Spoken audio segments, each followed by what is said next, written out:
This story is top secret.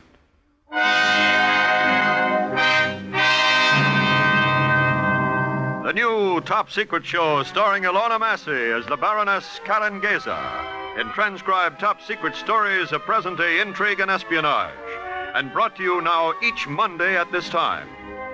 They are stories of a beautiful woman fighting in her own way with her own weapons for the cause of freedom, dignity, and peace. Tonight, Confession, a story that is top secret.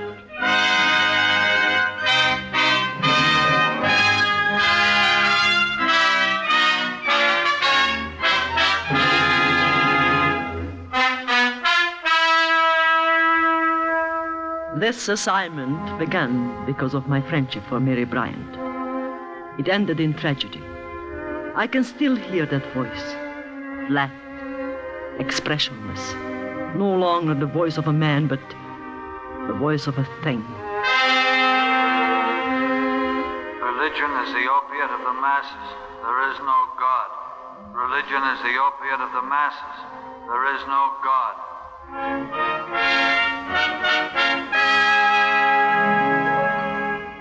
Over and over, with no meaning, no expression.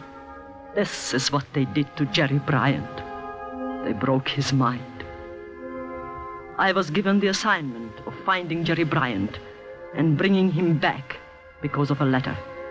A letter written to Mary, his wife. A strange, mysterious letter which no one could understand. There was evil in it, and danger. A danger that was intangible, unseen. 2 months ago, at 11 in the evening, my telephone rang.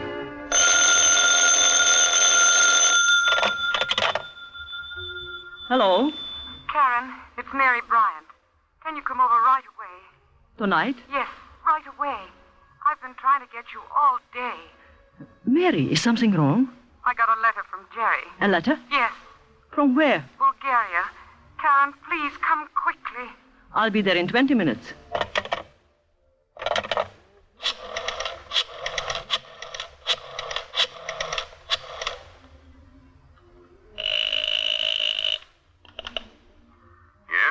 Mr. Hall. Yes. Who is this, please? Karen Geza. Oh, yes, Baroness. How are you? I'm all right. I just heard from Mary Bryant. She got a letter from her husband from Bulgaria. Have you heard anything new? Yes. Can you tell me about it? Would you like to be assigned to the case, Baroness? Is there a case? Yes, I'm afraid there is. It would seem that your friend Jerry Bryant is a communist. Oh, but that is utterly ridiculous. I don't believe it. Well, can you come to my office in the morning? Certainly. Bring Mrs. Bryant with you. Yes. I've a recording I particularly want her to hear. A recording? Yes. Be in my office at 10 o'clock in the morning. Yes, Mr. Hall. Good night.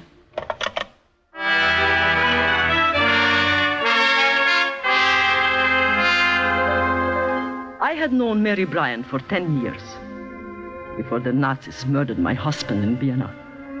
She had visited us in our home there. They were good Americans, both she and her husband. Jerry had inherited one of the largest fortunes in the country. He was president and owner of Bryant Industrial Chemicals Incorporated. It was unthinkable that he could be a communist. When I arrived at the apartment on Park Avenue, I needed only one look at Mary Bryant's stricken face to know that something was very wrong. Very wrong indeed. Oh, it's fantastic. It's fantastic that Jerry could have written such a letter. Mary, tell me the story quietly from the beginning. You know most of it. Sailed on the Queen Mary 2 months ago for a 3-week trip to Europe. On business? Yes. Bryant Chemicals has plants all over the world. Jerry went over to inspect some of the European factories. Where? Berlin, Hamburg, Paris, and I think Rome, Prague, and Sofia. And you haven't heard from him for how long? 6 weeks. When was he due home? He's a month late. I got a postcard from him written at Le Bourget Field in Paris. It was dated June the 18th. He said he was flying to Sofia that night and that he'd be home in 2 weeks. And nobody has heard from him since? Nobody. I telephoned the office in Paris. Talked to the man who saw him off for Sofia that night. Nobody here has heard from him. Nobody in Paris knows where he is. The American legation in Sofia haven't heard from him either. He's vanished, literally dropped off the earth. I'm I'm so worried I'm almost sick. Oh, let me read the letter again, please. I know something's happened to him, Karen. This letter just doesn't make sense. He's never written me a letter like that in his life. Is it his handwriting? Yes. You're sure? Yes, Karen, I'm sure. May I look at it again? She handed me a letter, a single sheet of plain white paper, in an envelope postmarked Sofia. The sentences were short and stilted. They did not sound like Jerry Bryant. Dear Mary, I am staying in Sofia for good. Do not worry. I am fine. I am happy. I cannot live any longer in America. I am giving up everything to work for the cause. Communism is the only hope. Don't try to communicate with me, Jerry. It's insane. It's absolutely crazy. Mary, intelligence assigned me to find Jerry. Oh, Karen, I'm so glad. My chief, Mr. Hall, wants to see you. We are to go to his office tomorrow morning at 10 o'clock.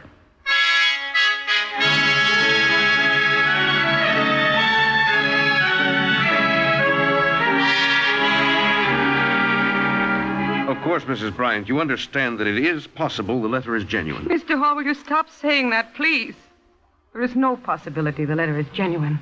He was forced to write it. I know he was forced to write it. I know that he couldn't write a letter like that of his own free will. I agree with Mrs. Bryant. I know her husband, too. He couldn't have written that letter. I would like you both to listen to a recording. We monitor Radio Sofia as a matter of course.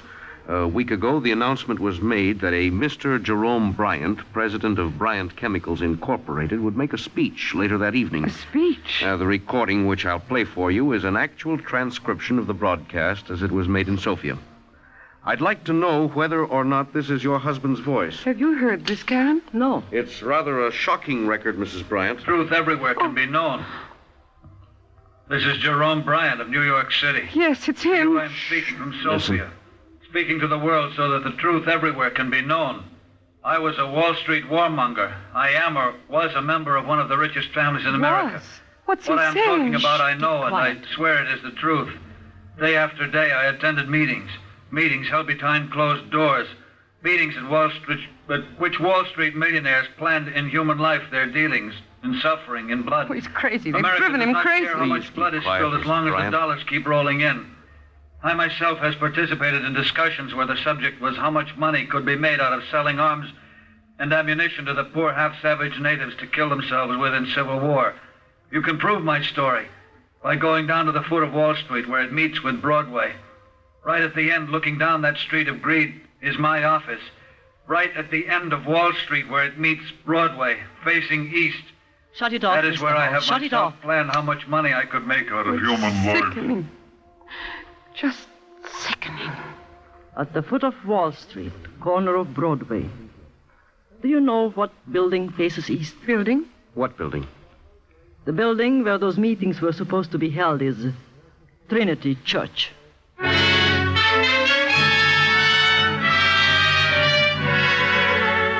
That day, I began my preparations to go to Sofia and get Jerry Bryant. Intelligence took care of the details. Passports, visas, papers, Communist Party card, a letter of introduction from an American communist, whose name I cannot tell, but who is in reality one of our most trusted agents.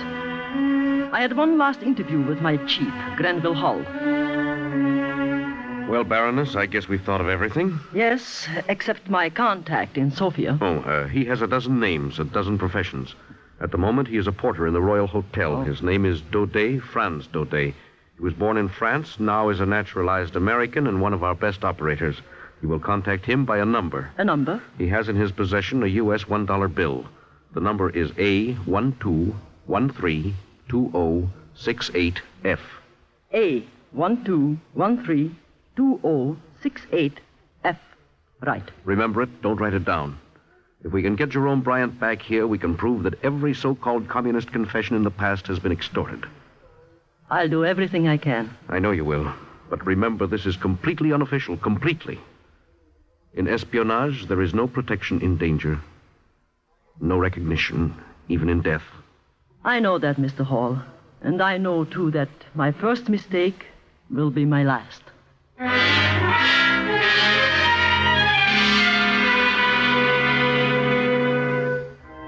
That night, I flew to London. The next day to Paris, and on to Sofia. I had a complete set of forged papers and also an American passport for Jerome Bryant. I had money, a great deal of it. 2 days later, I was in a room at the Royal Hotel. As a precaution, and so that I would have at least one friend in this strange, unfriendly, nervous city, I searched out Franz Daudet and asked him to come to my room. Porter? Yes, mademoiselle? Come in. Is there some way in which I may assist, mademoiselle? That depends. On what? On how much money you want. Mademoiselle speaks in riddles. Perhaps a dollar bill, an American dollar bill. Go on, mademoiselle. With a number, 12. 13. 20. 68F. Right. Who are you? U.S. intelligence, assigned to Sofia. I have papers in the name of Fräulein Brunner, a stateless person's passport, and a Communist party card. You know about me? I know that your name is Daudet. You may call me Franz. Dial 274, the porter's office. What is your assignment? To find a man named Jerome Bryant, a United States citizen.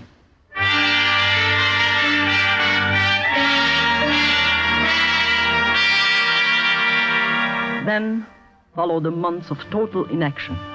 The long, slow struggle that only a spy can understand. Every move had to be considered. I began to make contacts with important communists. I began to collect information about the Ministry of Political Integrity. The commissar was a man named Maniloff.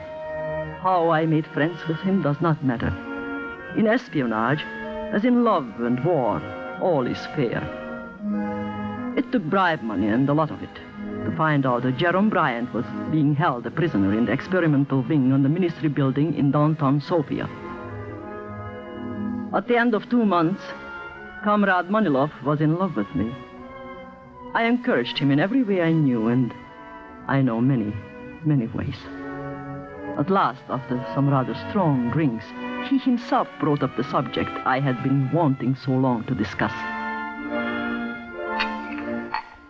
You know, I've been wondering if you might be able to help me. Oh, Yuri, you have only to ask me, you know that. We're having some difficulty with an American prisoner, a man named Jerome Bryant. Yuri, do not talk about your business. I have some more wine. This is important. Dr. Musiewski has been experimenting with him. Hypnotism done electrically. Hypnotism? He has been making broadcasts for us, excellent broadcasts. But lately, something seems to have happened to him. He keeps calling for his wife. I thought perhaps that... That what? That you might be able to comfort him a little. In these experiments, the subject's every whim must be gratified. We want the surrender to seem self-induced. I understand. Leave it to me. Come down to the ministry in the morning. I will show you a few of our patients. We're very anxious that the experiments on Bryant be successful.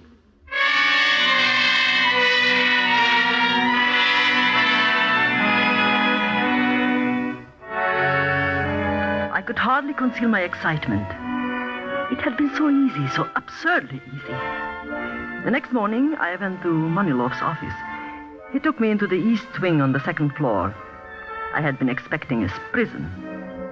Instead, behind 2 heavily locked doors was a bare wooden corridor. 20 rooms opened off this, 10 on each side.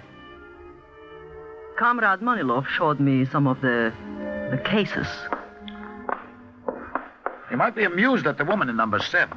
She loves to have people look at her. She was formerly very devout. Of course, since religion is merely an additional instrument of class dominance, men will soon not need it to reconcile themselves to life. Of course. Here is her room. Do not speak to her. Just stand in the door a moment. Dr. Musiewski has been working on her, but something went wrong. We are afraid she will not recover. Marriage will give place to a free union between man and woman. Marriage will give place to a free union between man. What's the matter with her? We don't know. She goes like that all day. Free union between man and woman. Over and over. She never stops. Some mistakes are to be expected. Of course. Marriage will Goodbye. give place to a free free union between I believe man she's and deaf, woman. too. Yuri, this is very uninteresting. Come and see Mr. Bryant. You say he's an American? Hmm? We are striving for complete domination over his mind. Something has snapped. Dr. Mushevsky is giving him a treatment now. We hope to be able to bring him back. Now, this is it, number 14. Who is it? Comrade Manilov. Come in.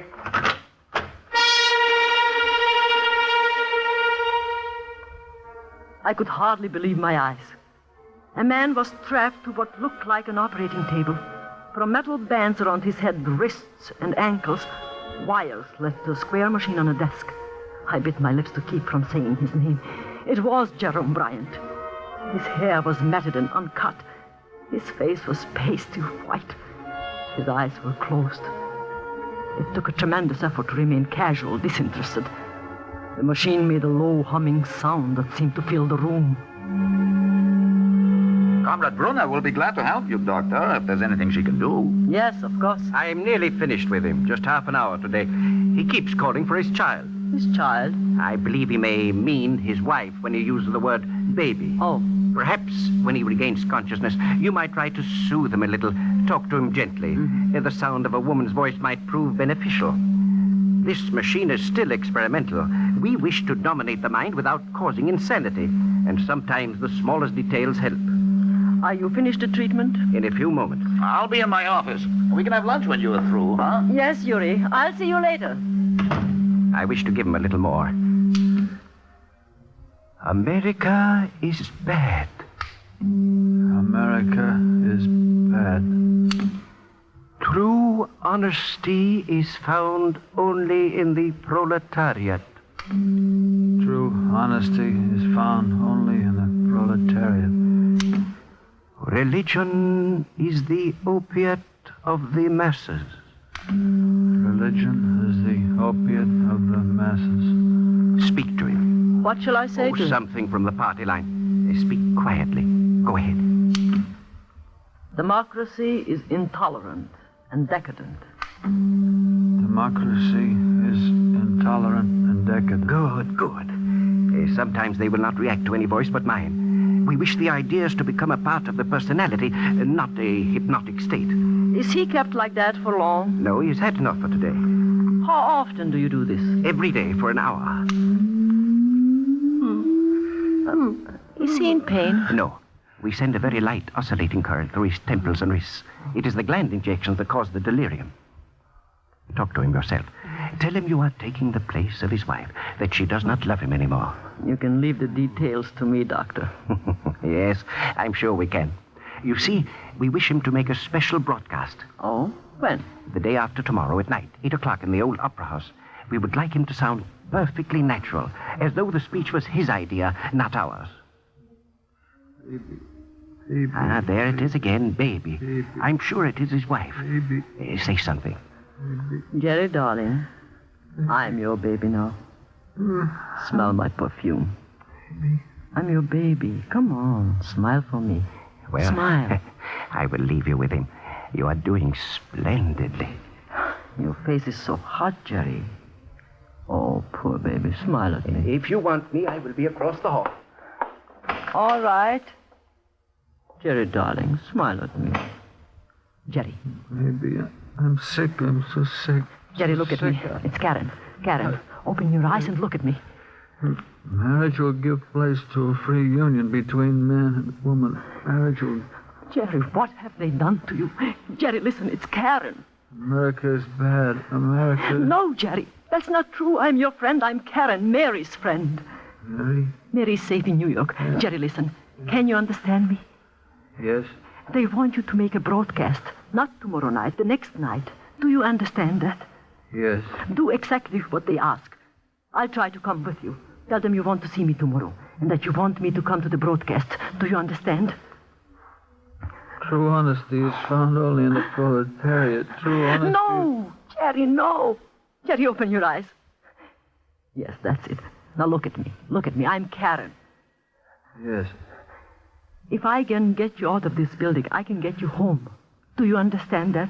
Yes. Well, who am I? America is bad. Jerry, please, please. America's trying to buy the world's respect with money. Stop it, Jerry, listen to me. Trying to buy the world's respect with Jerry, money. no. America's Jerry, trying no. to buy the world's Jerry, I'm respect with carrying. money. Stop it. Stop it.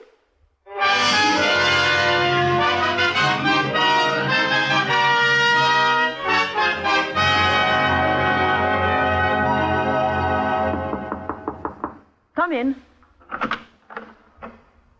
You wanted me, mademoiselle? I've been phoning you for an hour. At this hour, the hotel is busy. I'm sorry. It was unwise to come to your room sooner. Franz, I have seen Jerome Bryant. Where? They are holding him a prisoner in the Ministry of Political Integrity. Prisoner? Yes, and he's sick, very sick. Listen, I haven't much time. Manilov is taking me to dinner. He'll be here any minute. The day after tomorrow, Wednesday, they want Jerry Bryant to speak at a political meeting in the old opera house. The old opera house. A car will leave the ministry about 10 to 8. 10? They'll have to drive down Slavianska Street. Yes. Right at the park, at the corner of Shipka Street, there must be an accident. Can you get a car? I think so. I have many friends. If you have to, buy one. I can give you any amount of money. Oh, I will need it. Even gasoline is $2 a gallon. Manilov's car is a black Mercedes. Bulgarian license. 807CH8. 807CH8. Yes. There is a stoplight at the park corner. Have someone watching. Then you drive out of Shipka Street on their signal. Fast. Hit us hard.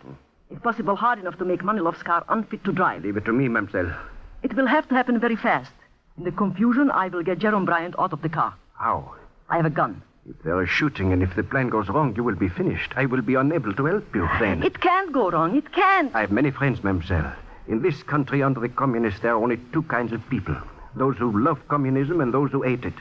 Believe me, I have many friends, and I will have a taxi waiting at the corner. Wednesday night. At 7:45.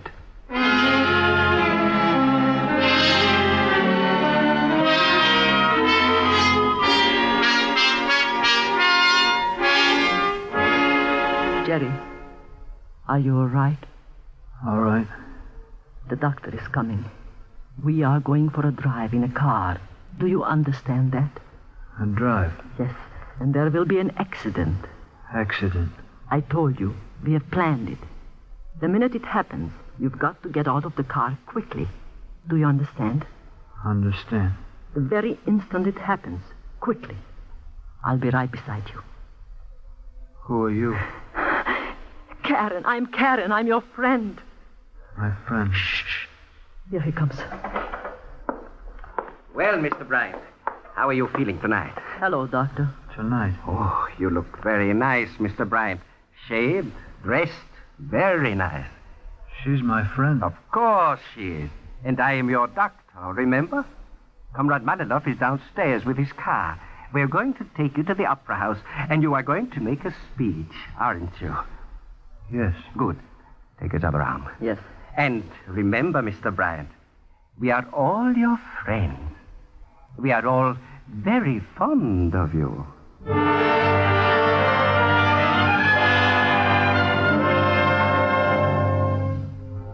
We left the building, and we drove down Slavianska Street through light traffic. As I had planned, Jerome Bryant and I were in the back seat. Manilov was driving. The doctor sat beside him in the front. When we got to the corner by the park, I saw a man on a bicycle wave his handkerchief. A blue Ford shot out of Shipka Street and crashed into us.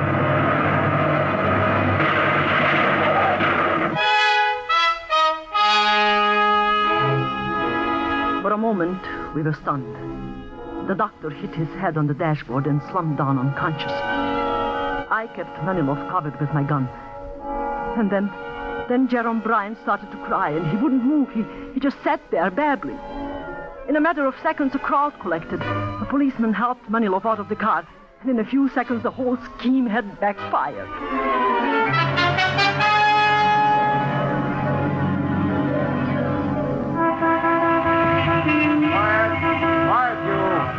Yes, sir. Lock them both in a cell for tonight.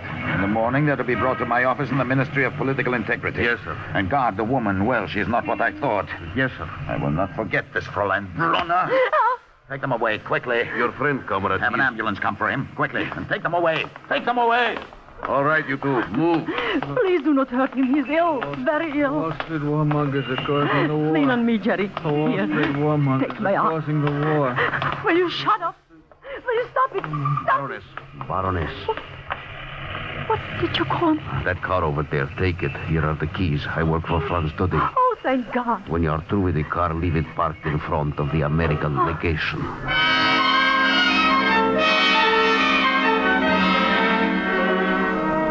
3 hours later, Jerome Bryant and I were on a plane to Paris. The next day at noon, we took off from Paris for New York. And late that night, Jerome Bryant was at home in his bed. But that is not the end of the story. His mind wouldn't clear. I visited him yesterday. Mary took me up to his bedroom. Karen, wait. Go in. What is it, Mary? He's no better. None at all. Mr. Page is with him. Mr. Page? Yes, our minister. Oh. Seems to soothe Jerry when Mr. Page reads to him. He reads him little stories and the Bible. We don't know if he understands them or not. But we've got to get his story from his own lips. We've got to prove that all these confessions are phony. Shipko, Vincenti, Vogler. The fact that the man in there on that bed was once president of Bryant Industrial Chemicals will prove what he's been through. Yes, but don't you... Mr. Page is reading to him. Surely goodness and mercy shall follow me all the days of my life, and I will dwell in the house of the Lord forever. Jerry, Karen's come to see you. Hello, Jerry. Say hello to Karen, darling. Say hello.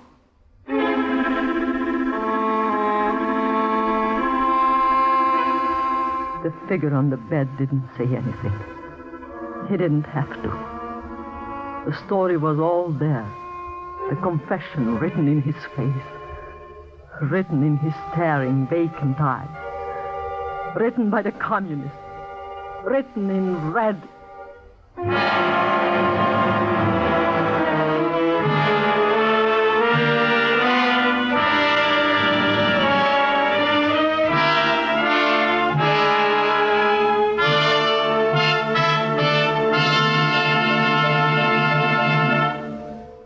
You have just heard Top Secret, starring Ilona Massey as the Baroness Karen Geza, in transcribed stories of present-day intrigue and espionage. Here she is now to tell you about coming events on Top Secret. We hope you'll join us each Monday at this time for Top Secret. And that you'll make a special point of hearing next week's story. It is the story of Basil Kajan, international scientist and murderer. It is the story of this man's attempt to block American diplomacy in French Indochina. A story of murder and terror on the San Francisco waterfront. It is still marked Top Secret. Good night, everybody.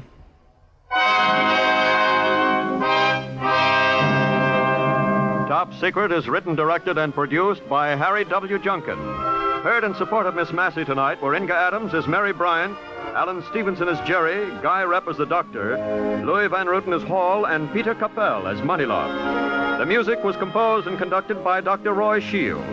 This is Lionel Rico speaking.